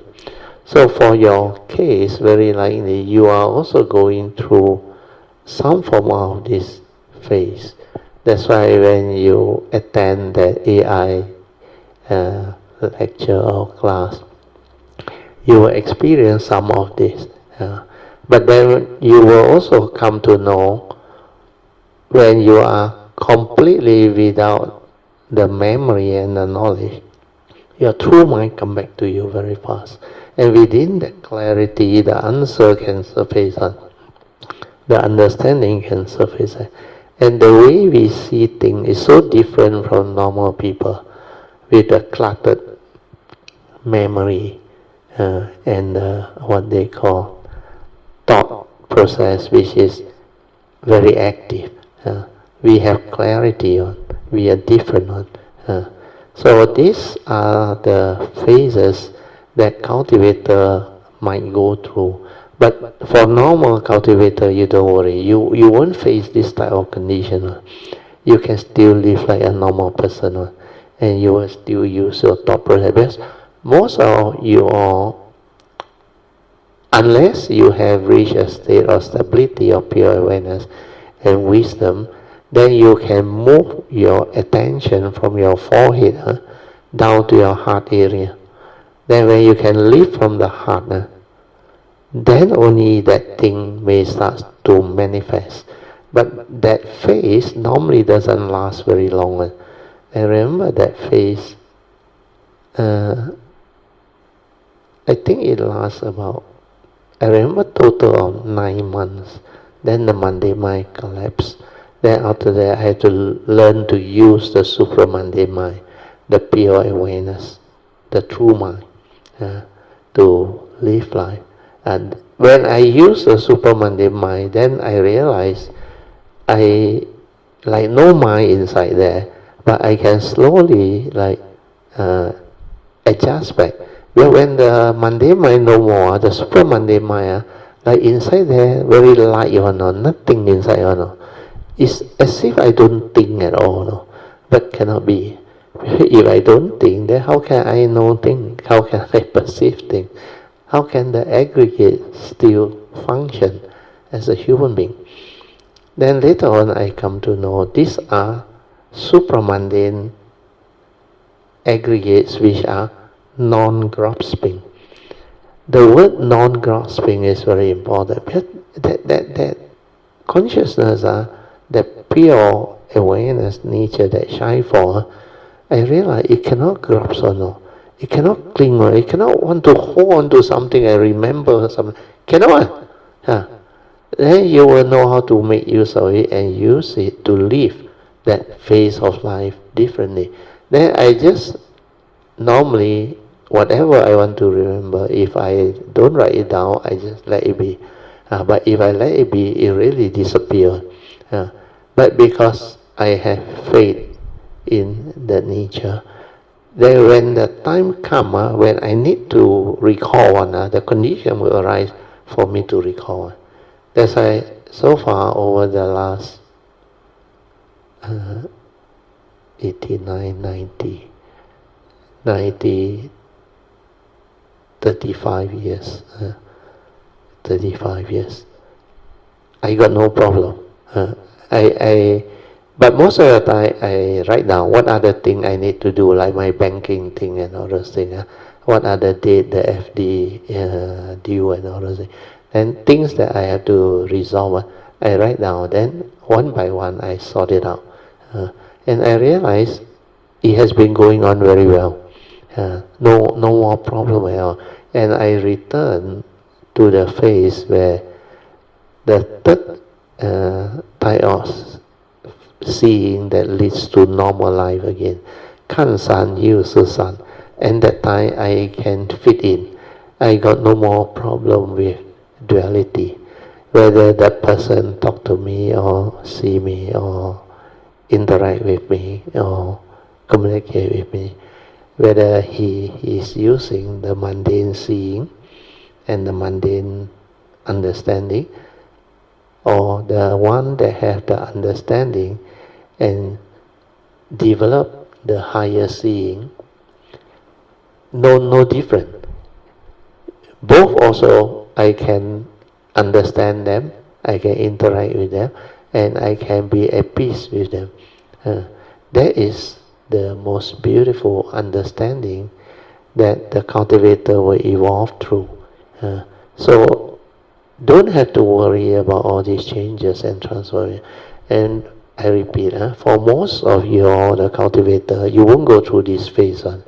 You only go through after you have detected the gateway, then the transformation inside happen for quite a while. Then your brain there, the way the brain operate, they start to become different. So I remember at that time, because this brain, the memory, it will go through a phase of transformation. When the pure energy born of the direct seeing, the wisdom set in, its vibration become more and more fine, until it trigger off that transformation, the changes in the brain. That's why the brain starts to behave differently. Then it will lead to the process where the mundane mind finally collapse. And the understanding will keep on unfolding. And this is the phase where cultivator, you have to find out for yourself, develop the understanding for yourself, which is, to me, is very beautiful. When I went through that phase, I got no fear, nothing. I know this is part of the way. That's why I used to share with, I remember Brother Song. I used to tell him, I said, you must always remember, whatever happened, if it's new thing that you haven't gone through, or something happening, unfolding, because it is something new, and that is a good sign. Because everything that you go through which is new gives rise to new understanding and learning. So what happens is, when it manifests, I just tell him, whatever that arises is part of the way. That one is very important. Part of the way. Part of cultivation. Then you will not make mistake. You will not get yourself like unnecessarily entangled. Because if you don't have that understanding to accept all of this happening as part of the way, the thought will come back and tell you story, create doubt in you. Hey, how come like that? Yo, like that means how to live life, how to fit into society. So that thought was surface. But for me, I was lucky. Maybe my past or what. I went through that phase very smoothly. Then I transformed. Of course, it took about 9 months for the Monday mind to collapse. But after the Monday mind collapse, moving forward from there, the supramundane mind just shine forward. And from there, how I learned to use that mind to live life, to develop the understanding of it. That phase is very beautiful. It's like no mind inside there, but cannot be no mind. Then I realized this aggregate has become non-grasping. Here is the supramundane mind, no more the mundane mind, completely gone. Like I told you, the sun's rays shine forth, the nature shine forth. Means the cloud, the whatever that obscure the sun's light from shining forward, that one all dispersed, gone, collapsed. Yeah. Then that nature is like the sun's ray. It just shine forth. Then luminous inside there. Then like no need to practice mindfulness. It's that nature, pure awareness nature, all the time there. Then that nature and the pure mind's movement, which is still the non-grasping or pure aggregate, where without delusion, with the wisdom, it becomes pure aggregate. So that phase, you will go through, and you will develop the understanding. Then after that, I realized it becomes normal again. I become a normal human being again. And that one doesn't really take me very long. I remember after the Monday mind collapse, maybe over 2-3 years, I become normal again. And then I can joke, I can laugh, I can do a lot of things, like a normal person again. But with the understanding and the clarity, everything completely different. So for your case, it's good, Poh Cheng? You are going through all this initial transformation that you will start to witness and starts to develop the understanding. Then as you go through the transformation, then you continue to meditate with that pure awareness nature, the fourth support, and accelerate the transformation. Then more and more things will arise, more and more things will happen, and you will start to understand on your own a lot of this happening. That's why what happened to you is like so so interesting. I use the word interesting first. Then you start to like develop the joy. Oh, can be like that. Then you can relate to the part I share, especially this lesson on thought, knowledge, and wisdom. And all this manifesting or transformation as you go through, it will give you more and more understanding. That's why this type of understanding, the book never write on, because hardly anybody can really experience them. And for those who experience them, unless their stability or understanding has stabilized, because for me, it has since 89, is 36 years already. But if you go through this transformation like Poh Cheng now, initial stage, she don't have the stability to explain all this to you. But this one will unfold itself, and over time, the understanding will mature. That's why as you develop all this transformation and understanding, the cultivation become more and more interesting. And these are the experience and feel that normal cultivator cannot understand. And even for those who have developed it, like I heard from my last guide, he said, for most people, by the time they realize the gateway to our nature, they are already very old. According to his word, they are at least, or he used the word, 80 years old. Then by then it's too late already. The form and mind cannot sustain them for too long. Then from there, to cultivate some more, they don't have much time. But for me, I was lucky. As I was able to realize it at the age of 35. Then I located the gateway a few months after that. Then after that, within 9 months, the whole thing transformed. So all this is part and parcel of why Maitreya came and request my nature to share all this understanding and teaching. So because of that, it arises the ability of this nature to have that understanding to continue to do the work that it was requested to do. And it's also part of my vow to share all this and to do my duty and to fulfill all the basic vows that my nature undertook. So all these are very beautiful.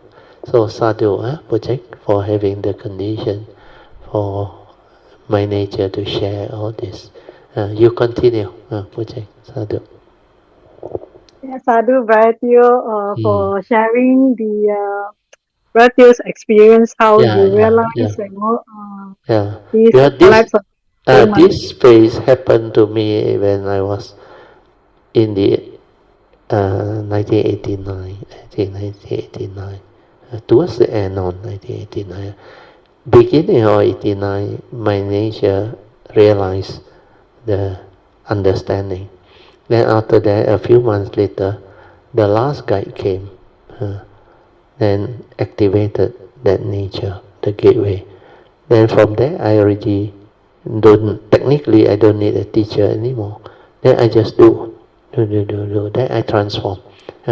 Everything that happened after that, I transform on my own. Of course, in between, I do interact quite a bit with my last guide. So what he shared with me was mainly the understanding from J. Krishnamurti, where he also have that pure awareness nature. That's why he can understand the words of J. Krishnamurti. But the way he transformed, he chose that pure energy, that so-called, you call that what earlier? The one is psychic, the other one is the pure psychic. They call it, there's a word for it. Occult, is it, Brother? Occult, yes, occult, yes. OCCULT, yeah, occult. So he like occult. He keep on telling us what energy, and he keep on going collecting that type of energy because he is supposed to be from another universe, another world system. And their evolution and progress in the pure energy field is very much faster. So their emphasis is on that. Whereas our Dhamma way is wisdom first. We develop wisdom first, then only we go into the gateway. That one safer and faster. Theirs is occult or energy first, pure energy. Then they locate that gateway also, but they don't know how to perfect it. They also do all the energy to transform inside, but they don't know how to transform it into the wisdom. Then later my nature, as it go through all this, it realize wisdom and this pure energy, it must go hand in hand. You cannot go the pure energy way. If you go that one too fast, your wisdom cannot catch up. Means you go into that track. That's why you end up in occult and all those things. But if you develop through the wisdom way first, then after that, take the Bodhisattva way and locate the gateway, then you not only go through the cultivation safer, but you progress very much faster. Because when your wisdom is already there, you won't get yourself entangled. No? Then when the gateway is being located or activated, you will know one. You will understand one. Then you know how to relax and maintain awareness. Then the transformation inside there that leads to the pure energy and all things, you witness it, and you will understand it, and you will know what this thing is. That's why it's very different. Then I realize in this way, you hardly make mistake. You keep on progressing, and the wisdom keep on growing, keep on growing.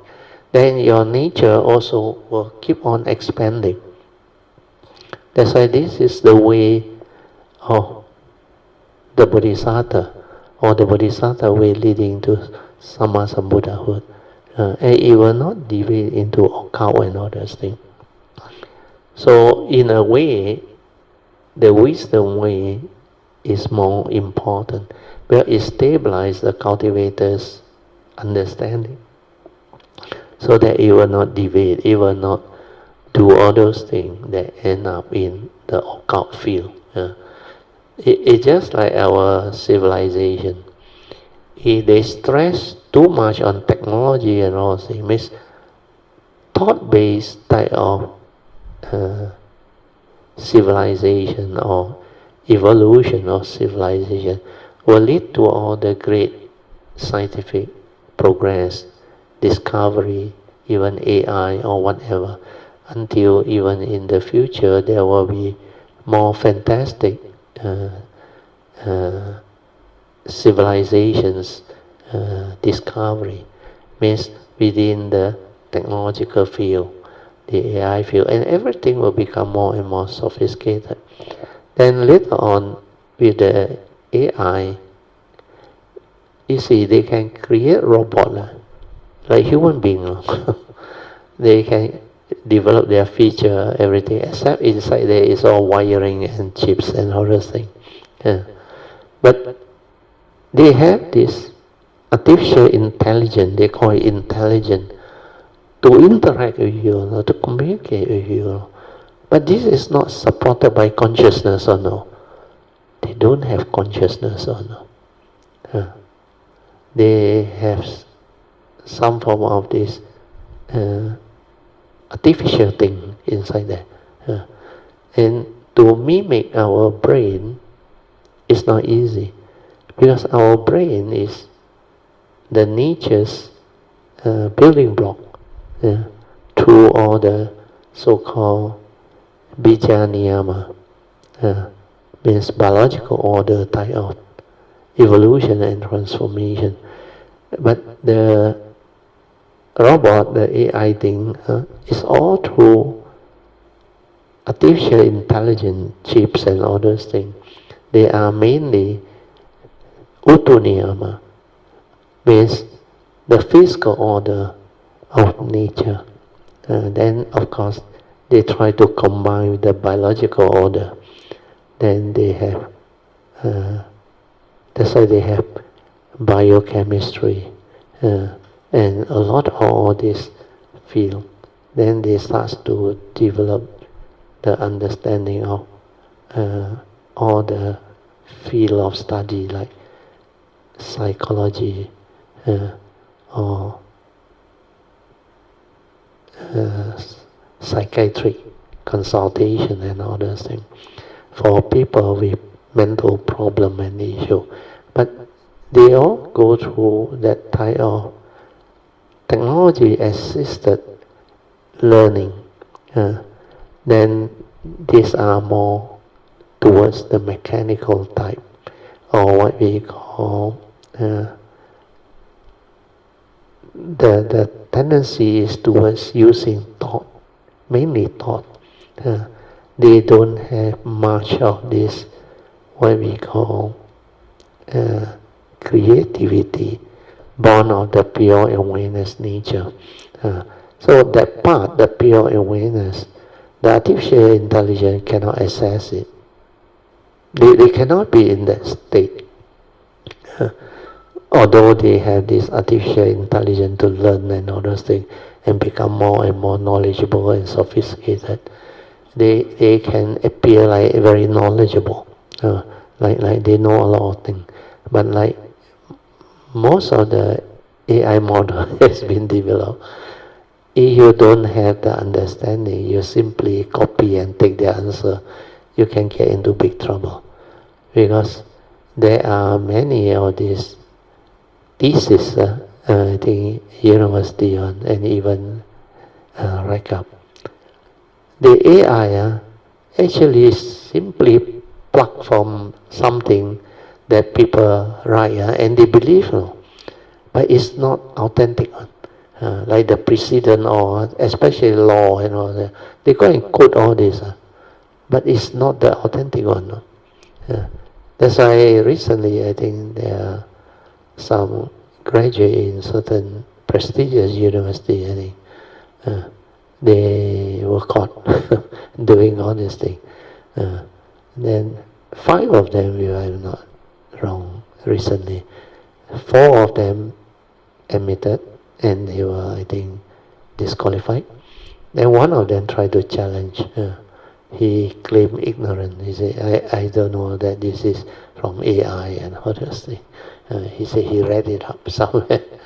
So whatever it is, the limitation of all this is you cannot believe what AI generates. They can be very much more intelligent, or in the word of knowledge, they are a lot more knowledgeable, where they're exposed to a lot of information. That's why information technology, IT, when your data is big enough, they actually, based on certain understanding or logic, they will stream, and the most popular one, they will take that one. Because using statistics and all those things, this must be the more acceptable and more popular one. Then they will continue to evolve and become more professional in their approach, and their logic will continue to strengthen. But this is still thought-based. Mainly the word artificial. The intelligence is not the real intelligence that is born of the right seeing, the wisdom from the pure awareness nature. Because artificial intelligence don't have consciousness. It don't have the 2 type of mind. It's just logic and developed through the programming to make it like very smart, very intelligent. It's just like the computer can end up playing chess with you, doing a lot of things. But this can be fit into AI nowadays. And according to those scientists who can predict the future, the next decade or so, there will be a lot of new transformation and progress that arise from artificial intelligence. And the field of artificial intelligence has expanded into a lot of field now. And we are going through a phase of rapid transformation of human knowledge and artificial intelligence assisted learning, and also the replacement of a lot of career, job and all those things. but it will create its own, uh, uh, I wouldn't call it side effect. It will create its own movement, the evolution of this type of technology. Uh, it will come out with a lot more new things. Then human being will have to learn to deal with all this. So, like I always say, whether technology is good or bad, depend on the user. So if the human race, the user, the wisdom is there, and there are less and less of this negative user, then finally we will progress and become a very beautiful civilization. Oh, okay, almost time. Sorry. Poh Cheng, back to you. Can you summarize? Thank you, Brother Teo, Yeah. for your deep and insightful, penetrative sharing of your own cultivation Mm. that can help and support us to understand in more in depth, Brother Teo. Yeah, yeah, Because yeah. us, I mean, for me, like I'm like Brother Teo said, I'm facing the new Yeah, interesting yeah, yeah. phases You're going of through that phase, cultivation. which is Yeah, good, yeah, and you will learn a lot of things after that. But yes. Actually, okay, go ahead. continue with your cultivation. That one very important. Uh, that gateway cultivation. Continue with that. That one can help you a lot. Yes, yes, I think so, Brad. The Mm. gateway is most wonderful and Yeah, yeah, powerful yeah, in cultivation that support us, yeah, Brad. yeah, yeah. So it's just like for this particular example, when I had problem, using my brain to figure out Yeah, the yeah, yeah. answer. I mean, if I have not gone for the course, I wouldn't also Yeah, discover yeah. this You will not particular. detect it. Yeah, I will Because, also did not. like I told you, what happened to me was after I decided to come out into the private sector to test. It's just like you registering for the new course. But mine is I wanted to test and find out how is it like if after I have developed the wisdom and the transformation, then I come out into the private sector, can I deliver? Can I develop the understanding? Can I become normal again? That's why that phase was very beautiful. Uh, and when I came out to test myself, I discovered all this. Then I went through all the stages of transformation. Uh, that's why when you detect the gateway, when you have the wisdom behind, means the initial uh, understanding of the Dhamma, means the provisional teaching understanding. That one help a lot, because that one will prevent you from deviating and making mistake. So because of that, I was able to actually move through all those phases. And it's like meant to be, because this is not the first time my nature did it. It has done it before. That's why this segment of the coming is very unique and very beautiful. It's like I have understood this a long time ago, and I'm still exploring, coming uh, at different stages of civilization's evolution. And I choose this window is the best, the transition. Uh, After World War II, I was born. Then by then, education system, everything also quite good already. Then only I started the life of a kid, schooling. Then after that, I became an engineer. Then I develop all this understanding. Then I connect very fast, and then I transform. That's why that last 7 decade was beautiful, beautiful. And moving into the 8th decade, the starting of it, it is even going to be more beautiful. Mm. That's why all these are very useful. Yeah. Poh Cheng, sorry, you finish it off. Yeah. Thank you, Varatio, for Uh, your in-depth sharing because I mm. find your in-depth sharing is able to help me and support me in my understanding Yeah, as yeah, well. yeah. for my own cultivation, you know. Yeah, He yeah. really guide me along, Brother Teo, Yeah. so that I will not kind of deviate, you know. And I don't Mm. think I will, Brother Teo, because Yeah. With your the understanding, you Bodhisattva will. vows and Yeah, understanding from the yeah, essential Dharma as yeah. well. But it kind of, how do I say that? It is very comforting to hear brothers sharing, you know, because it gives us a guiding light, brother, a guiding Yeah. light. Yeah. Where are we, and where are we going to, you know, Yes, something like that. So for a lot of this transformation, as you go through this type of cultivation, these are seldom cultivated by cultivator of the way. These are by beings that have special paths and special affinity with the Bodhisattva way.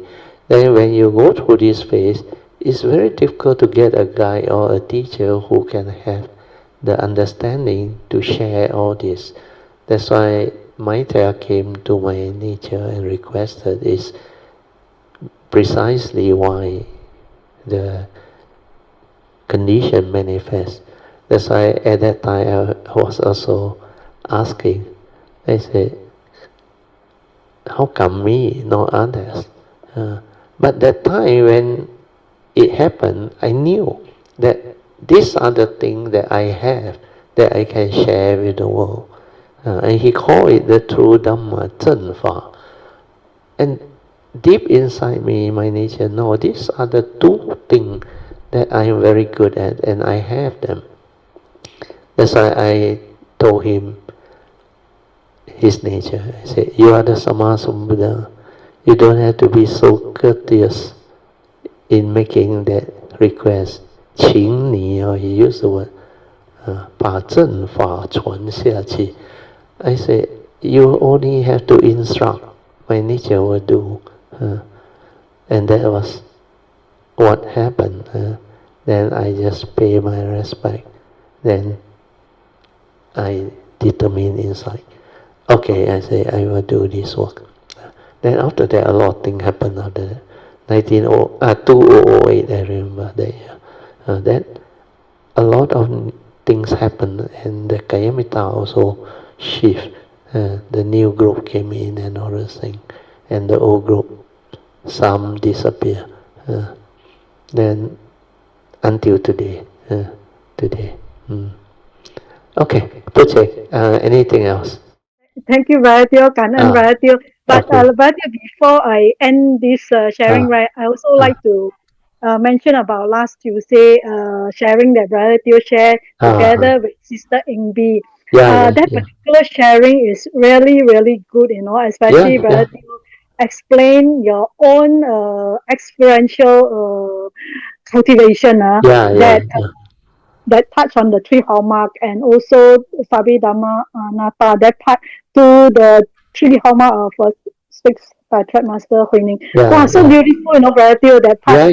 So I put a small mini YouTube for this particular sharing, you know, because Brother Teo actually shared the part on how to really make that realization, you know, not just through how you call theory, but actualization of the three hallmark or six track. The three hallmark of Huining, How you actualize it, no, Brother Teo. That part is the beautiful, word you know. is how you actualize it. Very good. Yes, so beautiful, you know, Brother Teo. So I just want to mention that Sister Amy had the condition to create the sharing by Brother Teo, you know, so beautiful. Brother Teo, really good, really good. It's a 20 minutes, about 20 minutes kind of sharing. Sadhu. Okay, very good. Thank you. We are end. So let us now share merits. Akasata Chil Pumata Devanaga Mahindika Punyang Tang Anumoditwa Chirang Kantu Loka Sasana Eta Vata Chamehi Sampadan Punya Sampadan Sabbe Deva Anumodantu Sabasambati Siddhya Idang me nyatinang hotu sukhita hontu nyatayo. Idang me nyatinang hotu sukhita hontu nyatayo. Idang me nyatinang hotu sukhita hontu nyatayo.